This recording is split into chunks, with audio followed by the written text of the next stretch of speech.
so that's something. TC Electronics Ditto X4 loop. This week, a learning curve.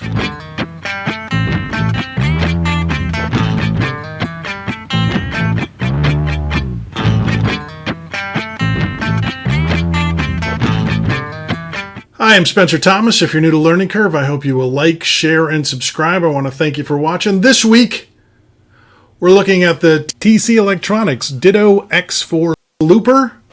Quick description, it's a looper with two loops that can work independently or together. The controls are super intuitive. Each loop has its own volume knob. It's got its own switch that is the start, dub, stop, erase switch. They also have a stop switch that allows you to stop both tracks simultaneously and to erase both tracks simultaneously.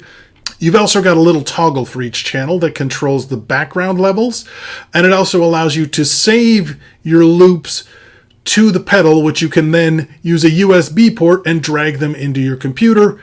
That's kind of awesome. Now this switch is the sync serial switch.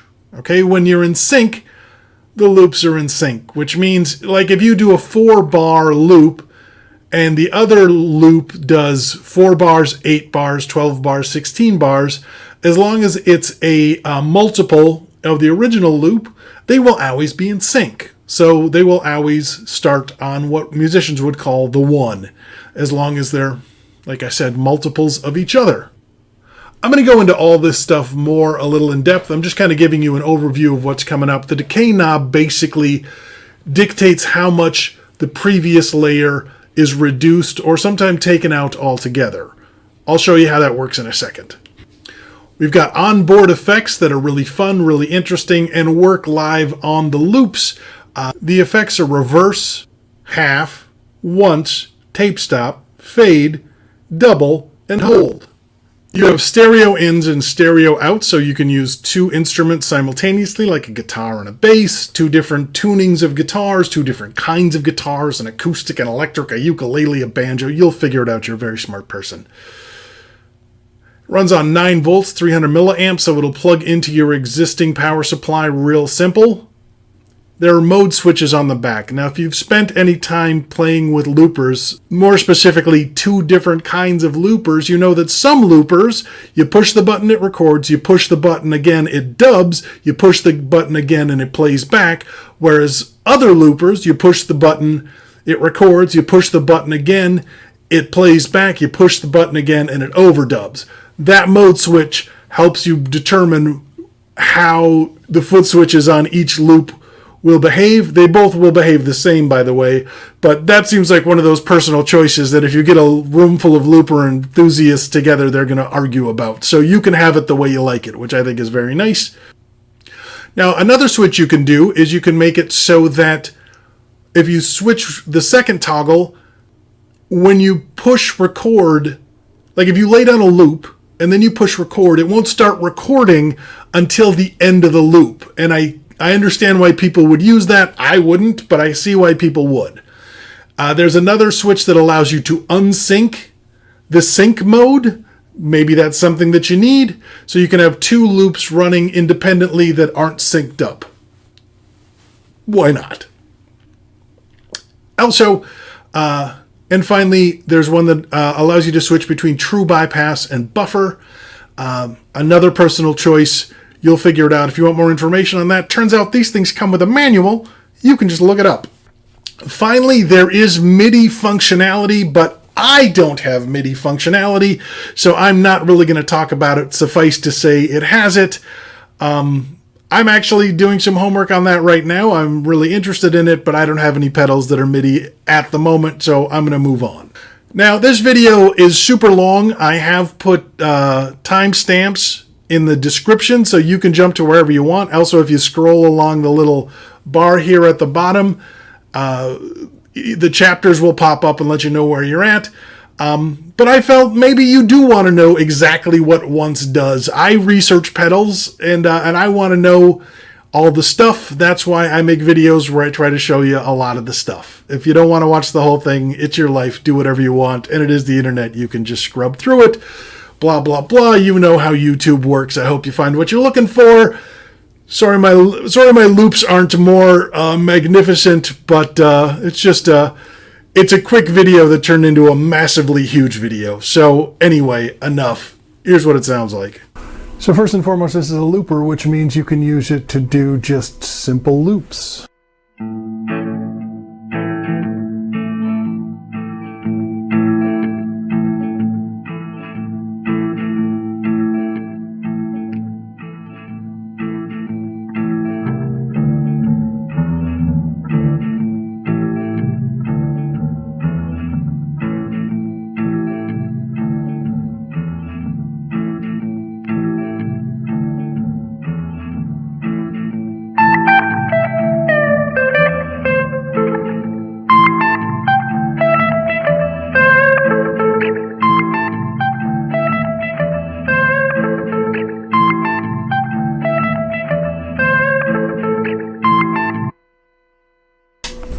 By the way, with the loop, you've got your standard functionality. Click it once to record. Click it again to play back.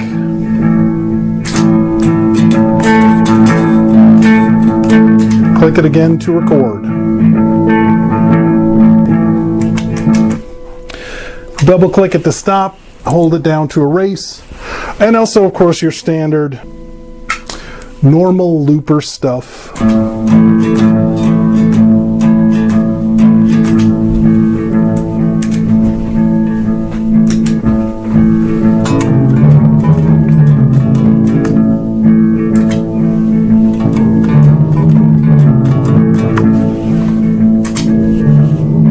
Then if you don't like that loop, typical, right? Now obviously you've got a stop button that stops both loops, and if you hold it down it will erase both loops. Very convenient. Now this is where it gets interesting. So again, we've got each of our loop volumes. I've got it in sync now, which means they work together, right? They're in sync. So as long as the second loop is a multiple of the length of the first loop, they're going to stay together. Easier to show you than to tell you.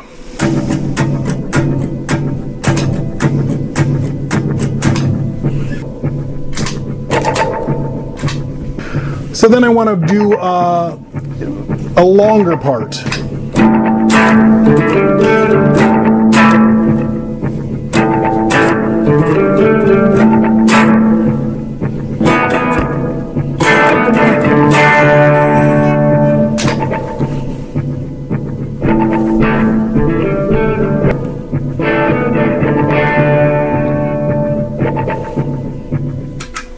Okay, now what you'll notice there is at the end, the loop 2 had to catch up to loop 1 because when I recorded it, I wasn't counting.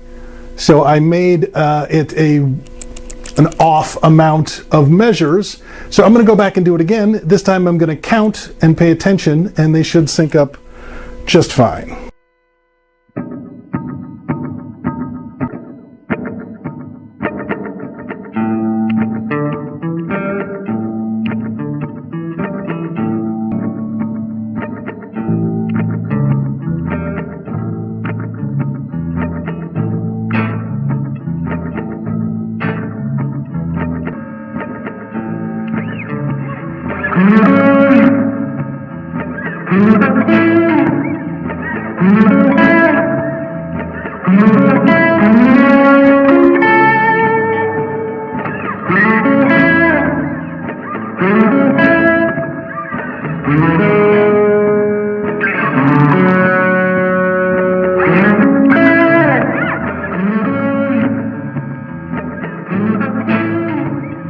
Okay, so that's how it works as a basic looper.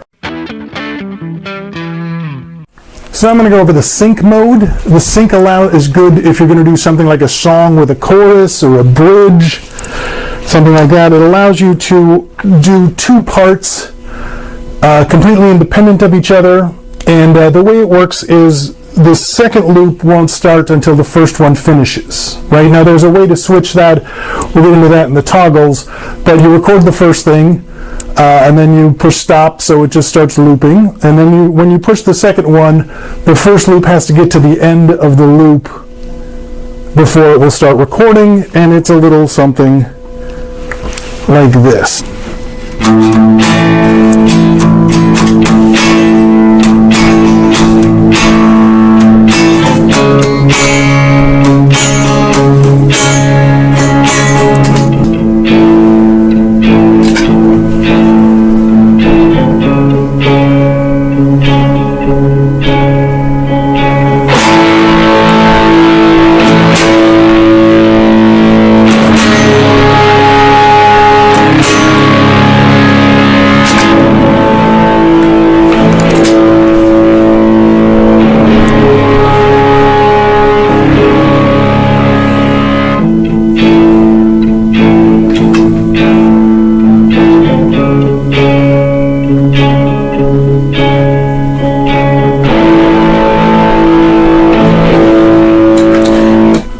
So you see what it's doing is it will, when loop 2 is engaged, if you push loop 1 kicks in at the end of loop 2. If loop 1 is engaged, loop 2 kicks in at the end of loop 1, and that works for recording too. And again, you still have all the functionality of each looper, so you can add layers to each loop, overdubs, I guess they call them in looping terms, and you can go on forever like that, and just keep switching back and forth. So that's fun and interesting.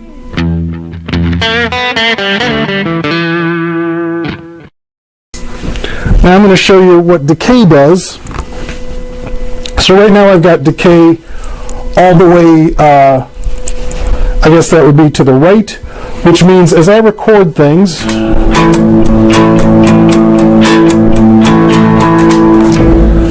each loop stays the same level. I'm going to do a good loop because we're going to hear this for a second.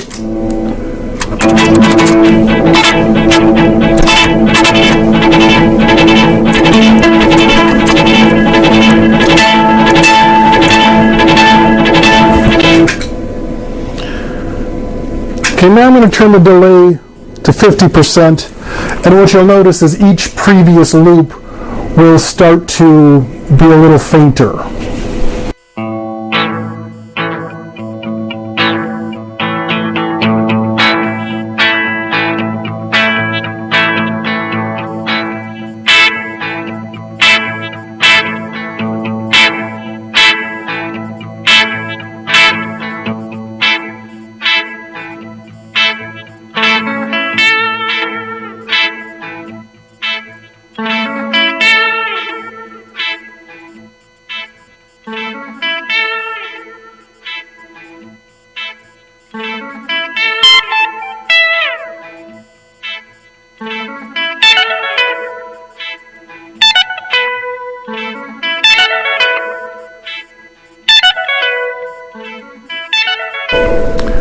See? So this replaces each loop on the spot.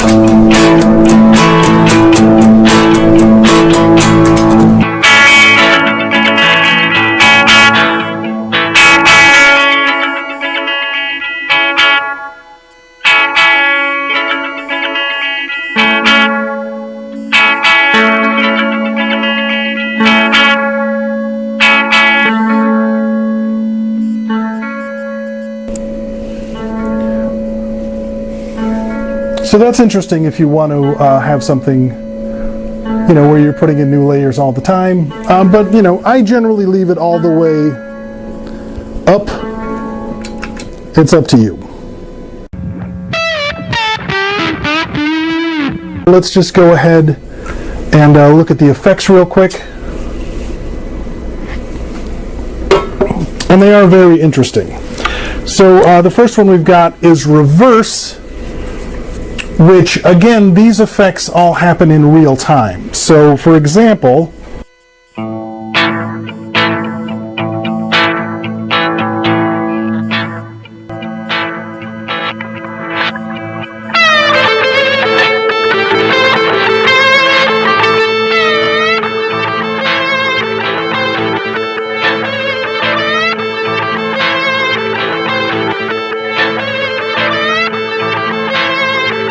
the thing that you want reversed can't be the first thing on the track, is what it seems like, right? So you can lay down your guitar part,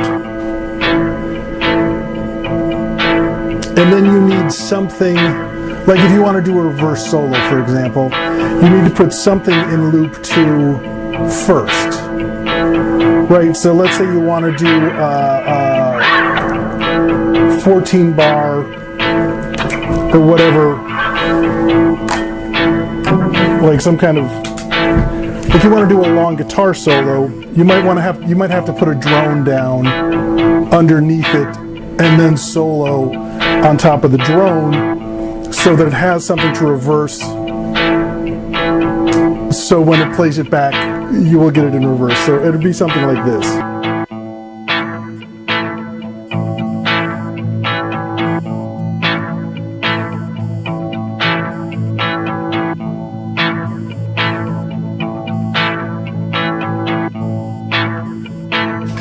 So there's 6 bars, right?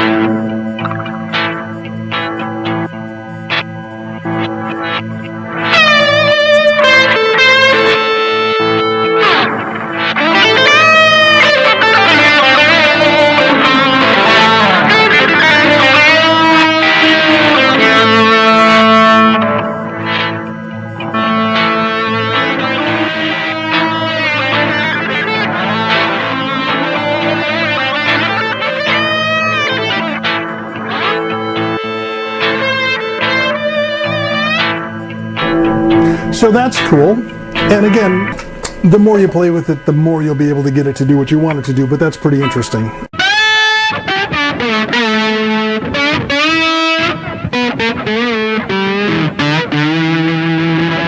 Okay, and then you could also do it at half speed.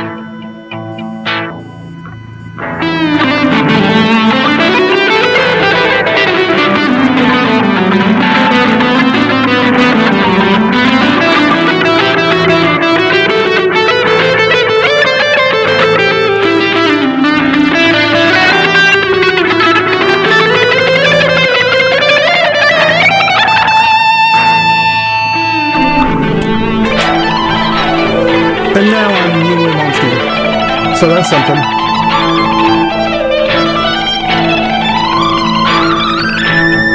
So you really needed to cheat on your speed technique. I guess that's a little way to do it.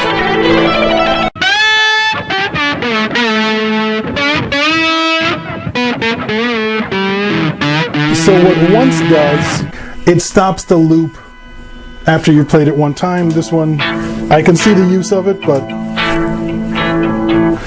see, it's flashing and it turned it off. Okay? And then you push FX again and it turns it back on.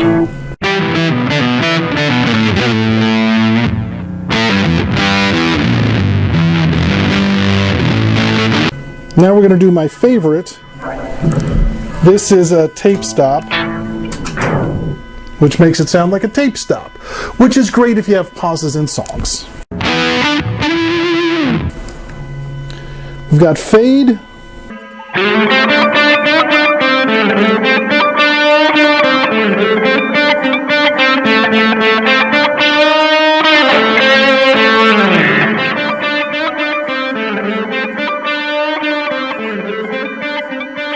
It fades.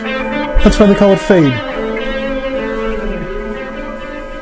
Slowly. And then it fades in. Also slowly.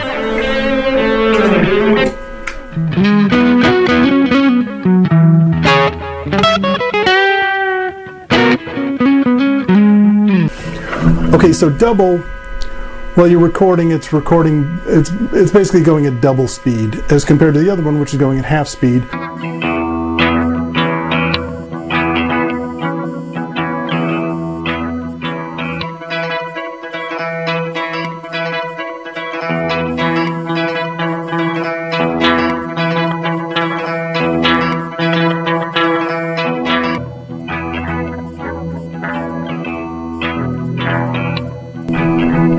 So that gives gives it kind of an interesting bassy thing, and it also allows you to just do some really strange, like as you add effects to this, for example, you can get some really weird tones, some really cool ambient sounds with it. I'm just giving you a quick example of what it does. Obviously there's more impressive things that you can do with it. And then holds.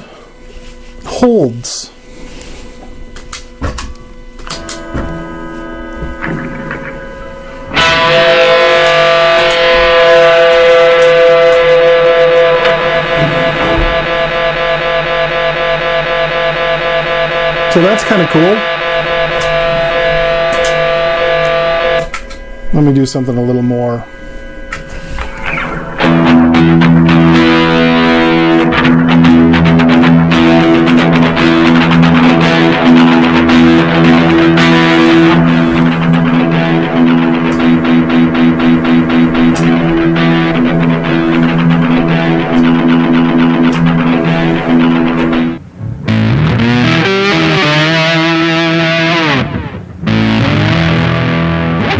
That's the TC Electronics Ditto X4 looper. I have it on my board at home. I use it almost every day, and doing this video really pushed me to use some of the features that I don't usually use and think of ways that I can incorporate them when I make stuff. So that was fun.